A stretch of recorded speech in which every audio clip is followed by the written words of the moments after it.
बिस्मिल्लाहिर्रहमानिर्रहीम। अस्सलामु अलैकुम वरहमतुल्लाहि वबरकातुहू। हज़रत जाबिर रज़ियल्लाहु ताला अन्हु बयान करते हैं कि रसूलुल्लाह सल्लल्लाहु अलैहि वसल्लम ने दम करने से मना फरमाया। तो आले उमर बिन हज़म आए और अर्ज़ किया, अल्लाह के रसूल, हमारे पास दम था जो हम बिच्छू के काटने पर किया करते थे और आप सल्लल्लाहु अलैहि वसल्लम ने हमें इससे रोक दिया है। फिर उन्होंने वो दम पढ़कर सुनाया तो आप सल्लल्लाहु अलैहि वसल्लम ने फरमाया, मुझे इसमें कोई हर्ज नज़र नहीं आता। तुम में से जो शख्स अपने भाई को फ़ायदा पहुंचा सकता हो वो उसे ज़रूर फ़ायदा पहुंचाए। मिशकातुल मसाहबी हदीस नंबर 4529। हज़रत औफ बिन मालिक रज़ी अल्लाह ताला अन्हु बयान करते हैं कि हम दौरे जahलियत में दम किया करते थे।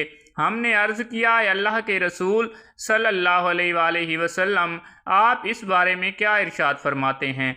आप सल्लल्लाहु अलैहि वसल्लम ने इरशाद फरमाया, अपना दम मुझे सुना दो, ऐसा दम जिसमें शिरक ना हो उसमें कोई हर्ज नहीं। मिशकातुल मिसाहबी हदीस नंबर 4530। हज़रत अबू हुरैरा रज़ी अल्लाह ताला अन्हु से रवायत है कि रसूल अकरम सल्लल्लाहु अलैहि वसल्लम ने इरशाद फरमाया, जो शख्स कमरी महीने की 17, 19 और 21 तारीख को बचने यानी हजामा लगवाए वह हर बीमारी से महफूज रहेगा। मिशकातुल मसाहबी हदीस नंबर 4548।